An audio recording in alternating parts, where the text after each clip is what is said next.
इसके आगे अनाहत चक्र है, इसके आगे अनाहत चक्र है, जिसको हृदय गुफा भी कहते हैं। क्या कहते हैं कि भगवान सबके हृदय में रहता है, भगवान सबके हृदय में रहता है। जोगी जन भी अनाहत चक्र को महत्व देते हैं। उसी में जो है वो आने मूल चीज आत्मा ईश्वर ब्रह्म रहता है। आप हर कोई भक्ति में भी होगा कि सबके हृदय में भगवान रहते हैं, लेकिन ये इसका अधिष्ठात्र देव विष्णु है, विष्णु है। अब सवाल ये है, कुंडलिनी जब यहां पहुंचेगी तो ब्रह्मा जी जो रचना किए होंगे बालक शिशु को, वो शिशु ब्रह्मा जी का काम है रचना करना, वो रचना कर दिए। जैसे ही वो रचना पूरा करेंगे वैसे ही विष्णु उसके पालन पोषण की व्यवस्था करते जाते हैं। अब जैसे शिशु उत्पन्न हुआ, जिस माँ को शिशु उत्पन्न हुआ, अब अनाहत चक्र में ब्रह्मा है, माँ के स्तन में विष्णु जो है दूध की तुरंत व्यवस्था कर दिया। ब्रह्मा अभी उत्पन्न ही किए थे, शिशु उत्पन्न हुआ था, इसके पहले से ही विष्णु के यहाँ स्तन में उसके जीवन जिलाने के लिए दूध की व्यवस्था पहले से विष्णु तैयार रखे।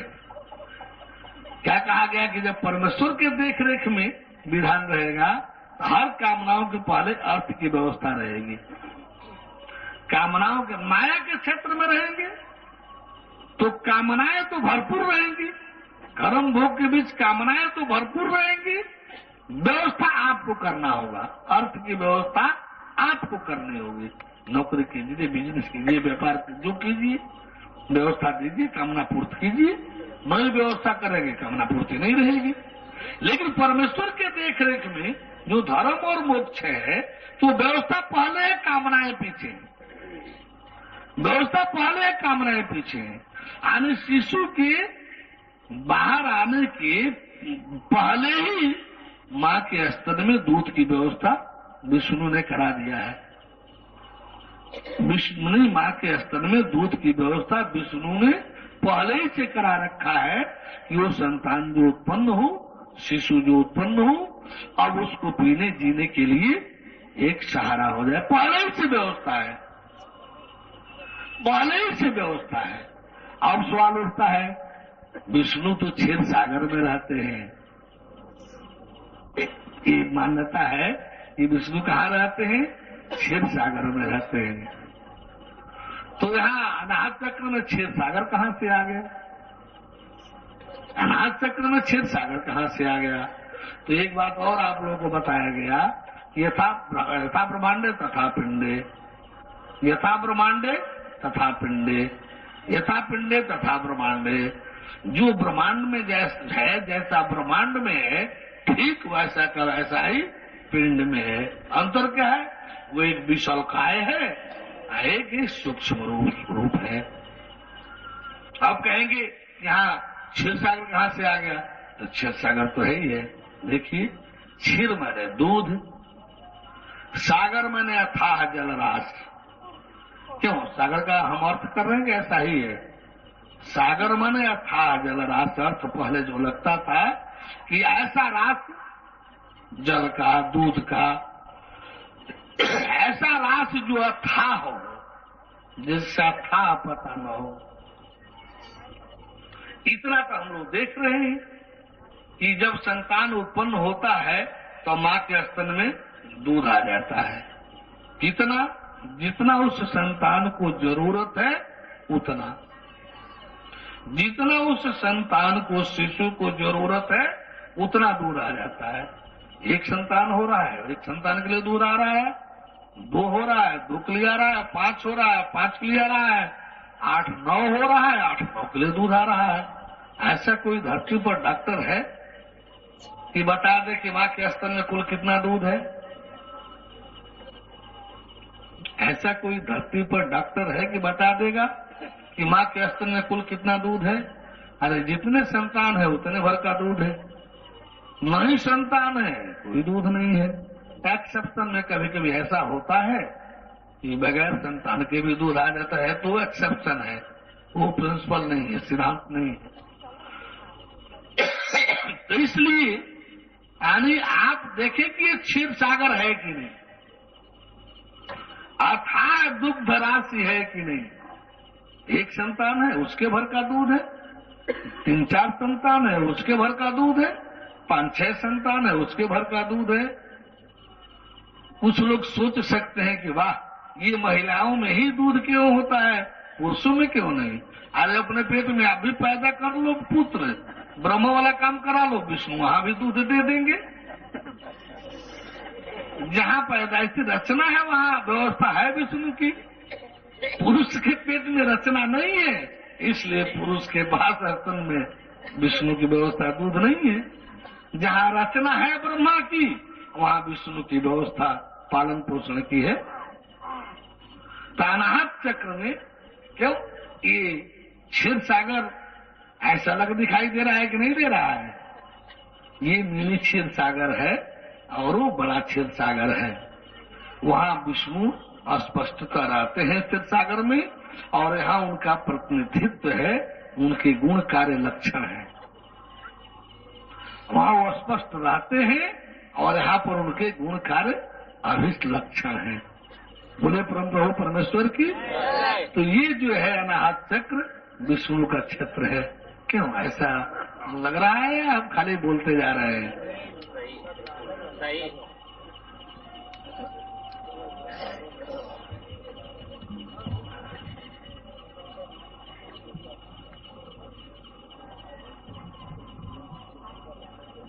इतना ही नहीं है, जिसका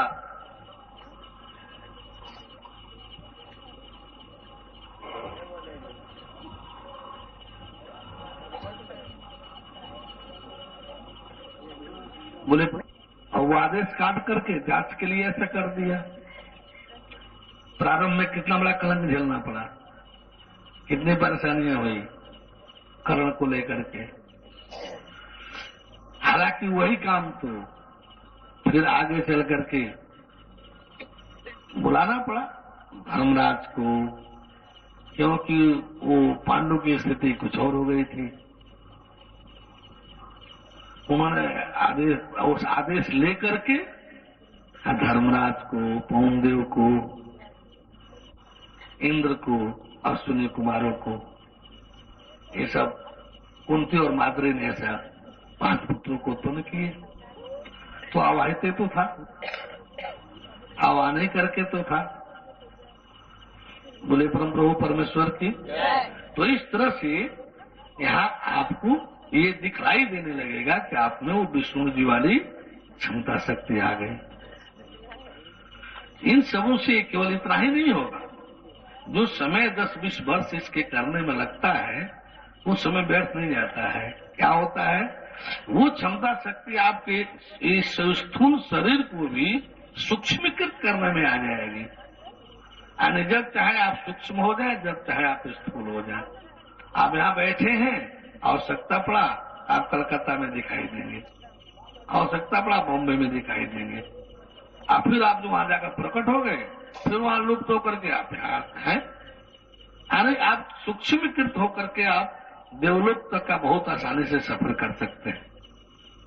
देवलोक तक जब भी जहां चाहे आप सफर कर सकते हैं, लेकिन चमत्कारिक रूप में नहीं। ये आप अपने तक सीमित रखना होगा। किसी को दिखाने का, चमत्कार करने का ये प्रक्रियाएं नहीं करनी होंगी। कोई भी दैवी लाभ लेना हो तो चमत्कार से दूर रहिए। कोई भी दैवी लाभ लेना हो तो शो करने से, चमत्कार करने से दूर रहिए। रामकृष्ण परमहंस से एक बार किसी ने पूछा कि ये सूक्ष्म दृष्टि और कारण उसमें है, स्थूल सूक्ष्म कारण महाकारण बताए, कहे का आप दिखा सकते हैं। तो गाली देकर कहे हैं कि सच्चा भक्त जो है, यानी गाली देकर साला कहकर कहे हैं कि क्या गलत पड़ी को किसी को दिखावे। किसी को मानना है माने, नहीं मानना है नहीं माने। साला गाली उच्चारण करके तब बोले हैं कि इसकी क्या जरूरत है, जिसको मन करे दिखावे, माने माने, नहीं माने नहीं माने। किसी साधक को क्या गलत पड़ा है उसको जनाने की, विश्वास कराने की। तो इस तरह से जो है चमत्कार एकदम सख्त वर्जित है। यही सबसे बड़ा इसमें खतरा है। सिद्धियां चारों तरफ से आने लगेंगी। इसमें सिद्धियां चारों तरफ से रहेंगी। सिद्धियों के प्रयोग से अपने को बचाना ये आसान नहीं है। कृष्ण जी ने भी गीता में कहा है, मनुष्याणाम सहस्रेषु कश्चित् एतत् सिद्धे। पहले तो हजारों हजार मनुष्यों में कोई कोई भगवान पाने का प्रयत्न करते हैं, उनमें से कोई कोई सिद्ध होता है। सिद्ध होते ही सिद्धियों में लोग भरम भटक कर गिर जाते हैं। सिद्धों में जब प्रयत्नशील होते हैं, सिद्धा नाम यानी सिद्धा नाम उसमें शास्त्रेषु मनुष्याणाम कश्चित् एतत् सिद्धे यत् ताम अपि सिद्धा नाम, यत् ताम अपि सिद्धा नाम। सिद्ध जो है अपने सिद्धियों को छोड़ छाड़ करके, सिद्धियों की तरफ ध्यान न दे करके फिर आगे जब बढ़ते रहता है, यत् ताम अपि सिद्धा नाम। सिद्धों में जो आगे बढ़ते रहते हैं, उनमें से कश्चिन् माम वेत्ति तत्त्वतः, उनमें से कोई कोई मुझे तत्वतः प्राप्त करता है। ये तत्वतः प्राप्त करने का ज्ञान है। इसमें संख्या नहीं है, ये संख्या प्रधान ज्ञान नहीं है, ये क्वांटिटी वाला ज्ञान नहीं है, क्वालिटी वाला है। ये संख्या प्रधान नहीं है ज्ञान, महत्ता वाला है, गुणवत्ता वाला है। इसमें संख्या की जरूरत नहीं पड़ती। हजारों हजारों में कोई एक आध प्रयत्न करेगा, उनमें से हजारों हजारों में कोई एक आध सिद्ध होगा, उनमें से कोई हजारों हजारों में जो प्रयत्नशील होगा, तो उसमें से कोई कश्चिन् माम वेत्ति तत्त्वतः, उसमें से कोई कोई होगा जो मेरे को तत्वतः जानेगा। प्रचार बहुत सीतापुर से लेकर के यहां तक हुआ है, बरेली तक में भी इस कार्यक्रम का प्रचार हुआ है। चारों तरफ इतना ही लोग तो नहीं है जितना प्रचार किया गया है, उनमें से छटकर इतने आए सुनने के लिए। इन सुनने वाले श्रोता गण में भी कितने छट करके पात्रता परीक्षण में आएंगे, उसमें भी सब पात्रता वाले एप्लीकेशन वाले को पास थोड़े होना होगा। उसमें पात्रता की जब छटाई होगी तब पता नहीं इसमें से कितने निकलते हैं। 40 निकलते हैं, 35 निकलते हैं, 30 निकलते हैं, 25 निकलते हैं, 20 निकलते हैं, कुछ नहीं कहा जा सकता। बोले प्रभु परमेश्वर की। तो इस प्रकार से जो है यानी ये लाइन जो तत्व की होती है, वो सृष्टि में ब्रह्मांड में सर्वोच्च की होती है। वहां संख्या कहाँ जाएगा, वहां संख्या प्रधान कहाँ होगा। जो रहेगा वही जब गुरु गोविंद सिंह कह सकते हैं, जो एक विचार मात्र था, आत्मा तक भी स्पष्ट प्राप्त नहीं था, लोग कह सकते हैं कि 1.25 लाख से एक लड़ाऊं, गुरु गोविंद सिंह नाम कहाऊं। ये उनमें क्षमता शक्ति है कि 1.25 लाख से एक लड़ाऊं, गुरु गोविंद सिंह नाम कहाऊं। केवल कहे नहीं, किए भी। केवल कहे ही नहीं, किए भी। जब इस तो तत्व वाला क्या करेगा। अरे 1.25 करोड़ 1.25 अरब भी कम पड़ेगा। क्या कहा राम जी ने, एक ये लक्ष्मण बैठा है ना, रावण रति विरत रघुवीरा देख विभीषण भय हुआ धीरा। जब उससे विभीषण को समझाते हुए राम जी ने कहा, अरे विभीषण, सौरज धीरज धीरज ताका सत्यशील दृढ़ प्रजापता, सत्य और शील जिसके पास होगा ना, ऐसे वाले को कोई क्या बिगाड़ सकता है, कुछ नहीं कर सकता है। सारा जग एक और हो जाए, सत्य वाला है कि अकेला रहे, कुछ नहीं बिगड़ेगा। ताकि लक्ष्मण है ना, सारे जग के लिए अकेला काफी है। राम जी ने कहा कि हमारा ये लक्ष्मण है ना, सारे जग के लिए अकेले काफी है। तो भगवान जो है सत्य के लिए, तत्व के लिए संख्या की जरूरत नहीं पड़ती है। वहां हुआ फोम हो नहीं करना है। वहां तो शेर है, एक बार दहाड़ेगा और सारा जंगल गड़गड़ाहट से थर्रा उठेगा। एक बार दहाड़ेगा सारा जंगल जो है थर्रा उठेगा। इतना तो 9 दिन से हो रहा है। दोनों सामने आना चाहिए था कि हमारे गुरु के विषय में जो सिद्धांत था ये आपने गलत बोला।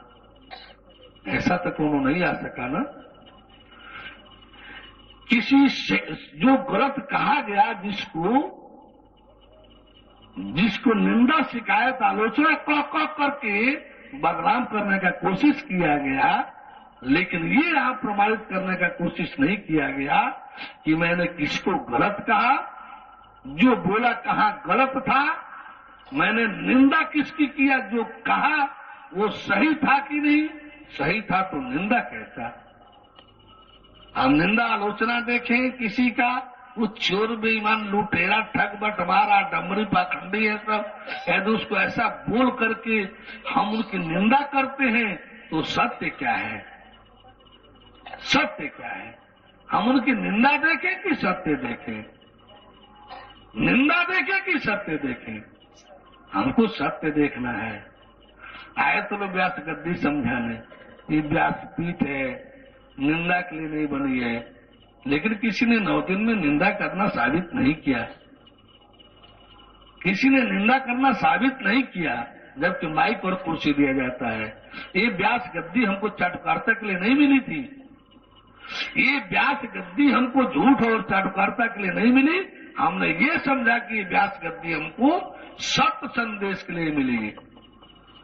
बार बार कहे कि आप लोग अपने को तो मैट पर चटाई पर बैठाए हैं, हमारे लिए ये व्यास गद्दी जो सजा करके मंच दिए हैं, इसलिए नहीं कि मैं चाटुकारिता करूं, अन्य गुरुओं की तरफ से धोखाधड़ी करके धन दोहन शोषण करूं, धन धर्म दोनों। हमने ये समझा कि हमको मिला है आपके सामने सत्य रखने के लिए। निवेदन किया था शुरू में हमने पहले 2 दिन कि भैया सत्य थोड़ा सा, असत्य में सटे रहने वाले को तीखा लगेगा, असत्य में सटने से पकने वाले को थोड़ा कड़ू लगेगा, लेकिन जो सत्य का स्वाद चखेगा ना, सत्य अमृत रस होता है, अमृत रस कहलाता है। सत्य अमृत रस होता है, अमृत। कड़ुआ तो उसके लिए है जो असत्य वाला है, कड़ुआ तो उसके लिए है जो असत्य वाला है। मिश्री नमकीन उसको लगेगी जो दांत में नमक रख करके मिश्री का स्वाद लेना चाहता हो। बोले परम प्रभु परमेश्वर की, परम प्रभु परमेश्वर की। तो इस तरह से ये जो पद्धतियां जो चारों बताई गई, ये आत्मा तक है, ये जोग के अंदर है। इस शिशु के भीतर जीवन जीने वाले पद्धति तक था। परमात्मा वाला तत्व ज्ञान है कि आपको गर्भ में आने का व्यवस्था नहीं रखेगा। तत्व ये तो गर्भ में रक्षा की बात थी शिशु की। परमात्मा वाले में आपको गर्भ में शुक्र बनाने का जगह नहीं बनेगा।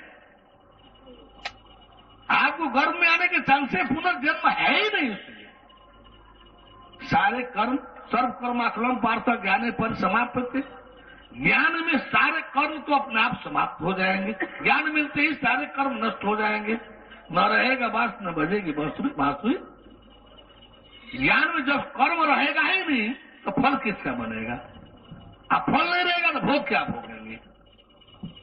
आप भोगे नहीं रहेगा तो आवागमन कैसे रहेगा? आवागमन किस बात का होगा? जब भोग रहेगा तो उसी को भोगने के लिए ना जन्म मृत्यु होना है, उसी को भोगने के लिए आवागमन होना है। जब फल रहेगा ही नहीं, भोग रहेगा ही नहीं तो आवागमन खत्म। तो कर्म तो खत्म कर देता है ज्ञान दे करके। और पाप जो है अपचेदसी पापेभ्यः सर्वेभ्यः पाप कृत्म, साक्षात परमात्मा के दर्शन करते ही दिखलाई देता है कि हमारा करोड़ों करोड़ जन्मों का पाप को कर्म खत्म हो गया। राम जी ने कहा था, ये तो कृष्ण जी का था। राम जी ने कहा कि सन्मुख हो ही जीव मोहि जब ही तो कोट जन्म अघनात ही तब ही।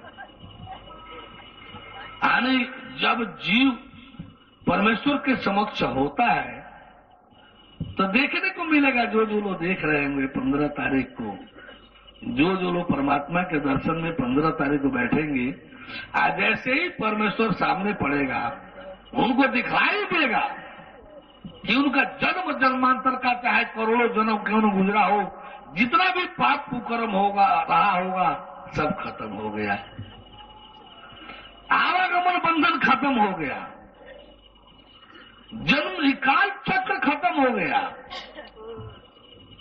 अब शरीर उनकी क्या होगी? त्यक्त्वा देहम पुनर्जन्म नहीं थी। शरीर छोड़ने के बाद फिर पुनर्जन्म नहीं होगा। क्या होगा?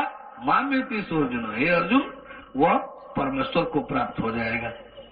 आप देखेंगे कि आप परमेश्वर में लीन हो गए, प्रविष्ट हो गए। क्या कहा था राम जी ने शौरी से कि मम दर्शन फल परम। ये बता रहा हूं इसलिए कि ज्ञान मिलेगा तो देखिएगा कि ये मिल रहा है कि नहीं मिल रहा है। ये रिवाइज करा रहा हूं कि मम दर्शन फल परम, देखिएगा कि आपको परम मिल रहा है कि नहीं। सारे दुनिया वाले आत्मा वाले हैं तो आप परमात्मा वाले होंगे, सारे ईश्वर वाले होंगे तो आप परमेश्वर वाले होंगे, सारे ब्रह्म वाले होंगे तो आप परम ब्रह्म वाले होंगे, सारे मति गति वाले होंगे तो आप परम मति परम गति वाले होंगे, सारे कल्याण वाले होंगे तो आप परम कल्याण वाले होंगे, ये सारे आप शांति आनंद वाले होंगे, आत्मा वाले होंगे, चिदानंद वाले होंगे तो आप परम शांति परम आनंद सच्चिदानंद वाले होंगे। यानी हर प्रकार से परम परम परम। जो कोई भी वार्ता करेगा इस 15 दिन 14 दिन के ज्ञान के बाद, इस 14 दिन के ज्ञान के बाद आप इस धरती पर जहां घूमिए, आप इस धरती पर जहां घूमिए, जो कोई संत महात्मा आलिम औलिया मिल रहा हो, एक बार भगवान का स्मरण कीजिए जो मिलता है, और उसके बाद तो उससे वार्ता शुरू कर दीजिए, वार्ता शुरू कर दीजिए। बस कुछ नमक मिर्च मत मिलाइए, वो अपने आप में बहुत स्वादिष्ट है। उस मिश्री गुड़ शक्कर मिश्री मत मिलाइए, वो सर्वोच्च स्वादिष्ट है। जो आप जाने हैं, जो आप देखे हैं, जैसे आप को जानने समझने देखने में मिलता है, जो आपको उसमें बोध होता है, बस उतने ही तक वार्ता कीजिए।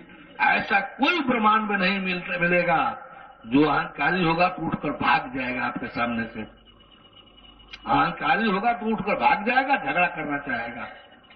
वास्तव में जो संस्कारी होगा तो हाथ जोड़ करके आपको कहने लगेगा आपसे हमको बड़ा शांति बड़ा आनंद मिला। यही रिजल्ट आपके सामने कहीं भी धरती पर आएगा। इस ज्ञान को देने के बाद संत ज्ञान सर आपको मुंहचोर नहीं बनाएगा।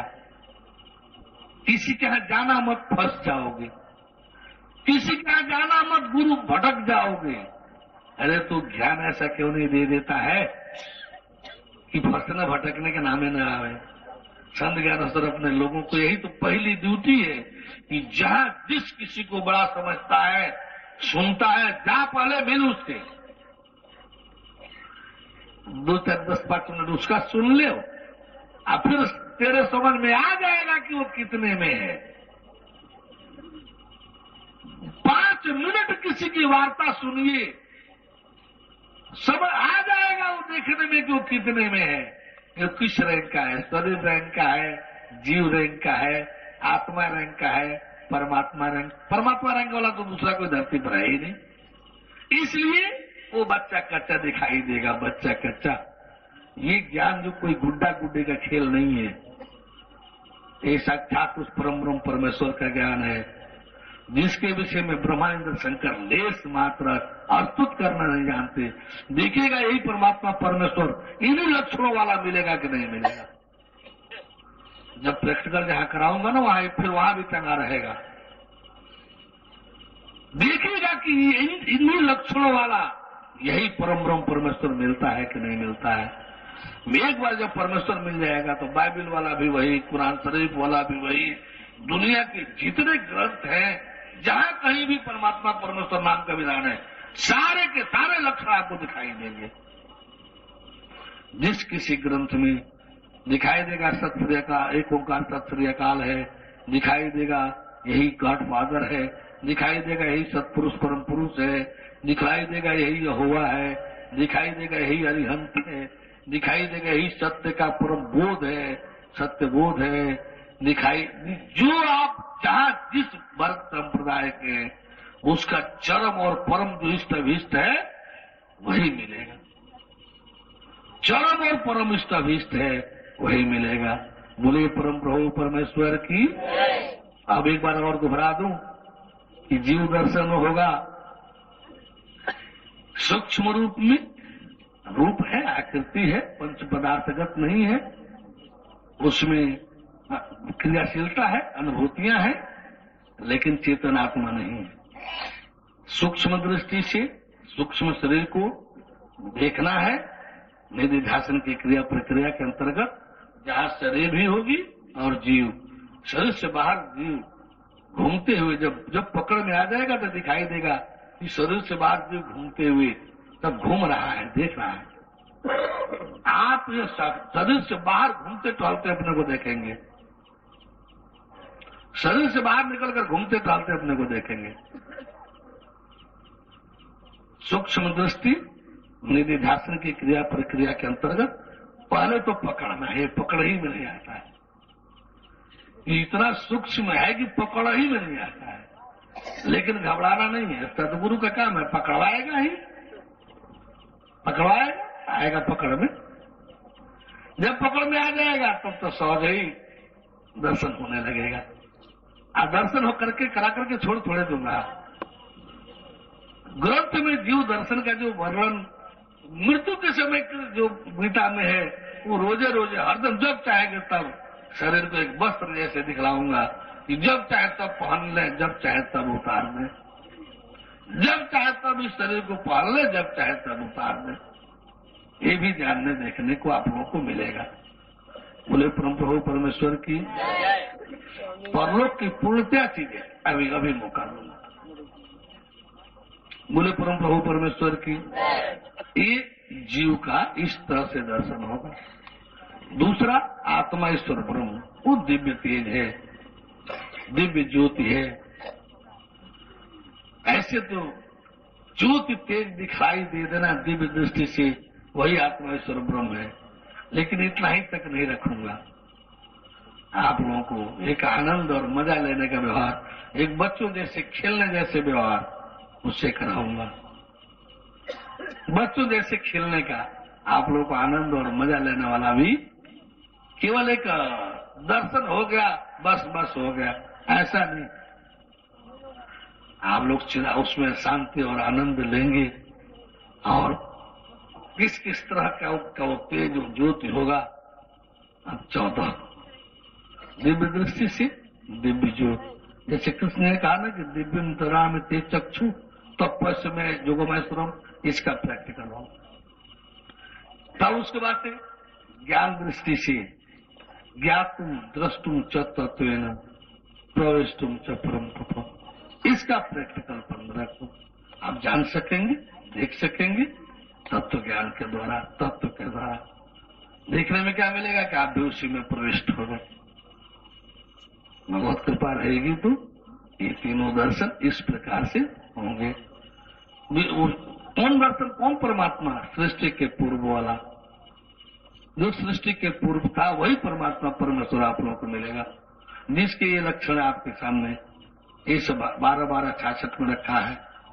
जिसके लक्षण के विषय में हम ऋग्वेद बताए, मंडल 1 सूक्त 164 मंत्र 39। आप और भी देखेंगे श्वेतास्त्र उपनिषद का अध्याय 2 का मंत्र 14 और 15, उसका भी प्रैक्टिकल होगा। यजुर्वेदीय मंत्र है। या चाहे जहां कहीं भी जीव ईश्वर परमेश्वर की जो भी जानकारियां होंगी मिलेगा तो दिखाई देगा कि यह वही है। जहां कहीं भी नूर सोल स्पिरिट का वर्णन होगा देखेंगे कि यह वही है।